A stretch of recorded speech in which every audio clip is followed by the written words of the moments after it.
Now, the way I always find my messages is by prayer. I'll be sitting in prayer and something reveals to me. And I'll wait on a few minutes and see if it's right.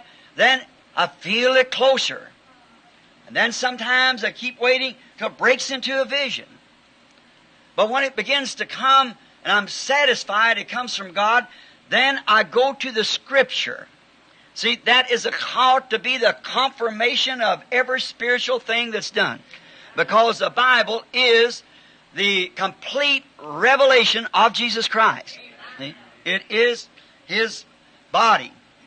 And now, in that, maybe I find a place in the Scripture that doesn't sound just right. And I wonder, I go back again to prayer. It comes again. Then I begin to examine my Scripture.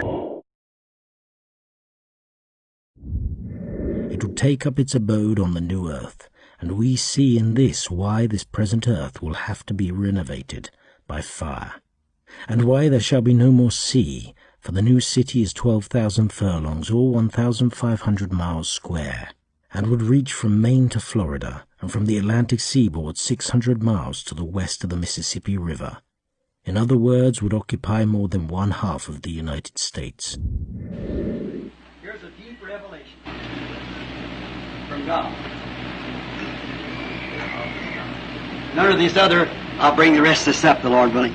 Notice, now the earth is, well, you turn over into the book of Revelations, you can see how He measured it by the cubits and by the furlongs, 2,300. So now we find out that the city is measured 1,500 miles square. You know how far that would reach? I measured it off this week. It would reach from Maine to Florida. And from the eastern seaboard to 600 miles of path west of the Mississippi. In other words, half of the United States. Just for the city. We are told that the length and breadth and the height of it are equal. This does not necessarily imply that it is a cube, for there is another geometrical figure that has equal dimensions, and that is a pyramid. Now that doesn't necessarily mean by being equal. It said in the walls and the foundation were equal. That doesn't necessarily mean that it's a cube or square. There is another geographical measure that the dimensions are the same. That is a pyramid. It is just such a place as we would expect the divine architect to design and build. The description of it is surpassingly grand. It is of celestial origin. It is not heaven itself, for it comes down out of heaven. No mortal hands are employed in its construction. The divine architect has designed this for His beloved. See? Oh, what a place it must be when divine nature, a divine architect, has designed it for a divine attribute that's been divinely predestinated by a divine God who is the author of divine life. What will that city look like? Think of it. Remember, it's not heaven. John said, I saw it coming down out of heaven. It's to be on earth. The Greek word parakomi, translated pass away, does not mean termination of existence or annihilation, but means to pass from one condition of existence to another. But if you'll notice, some of you people wants to put it down. I'll spell it for you. I couldn't pronounce it. P-A-R-E-R-E-C-H-O-M-I-A. I don't know how to pronounce it. Now that way, as I said, when I get the inspiration strikes me for something, then I go back to find out the word. Now here I can't spell the word. I can't pronounce it. But in that, the Lord is still giving me a way. I go and find out what that word means. Then I got it. Then I got it again. See? Life. Now as the framework of the primeval earth was not destroyed by its watery bath, so the framework of the present earth is not to be destroyed by its baptism of fire. Now, so the old world framework was not destroyed by the water. The world was only washed off. that got its baptism.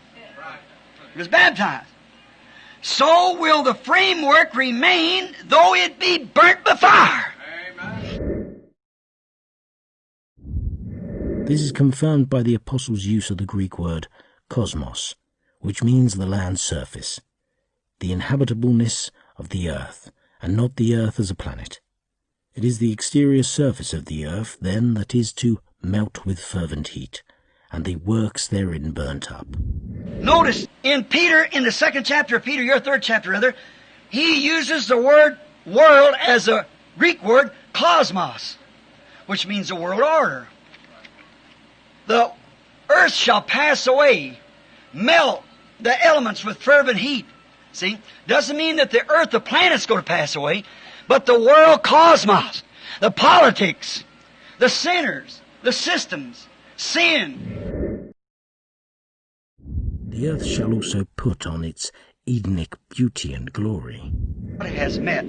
The new earth will be put on its Eden beauty again. The leaves of the trees are for the healing of the nations that shall occupy the new earth.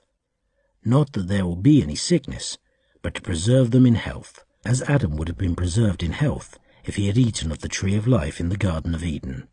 Genesis 3:22-24.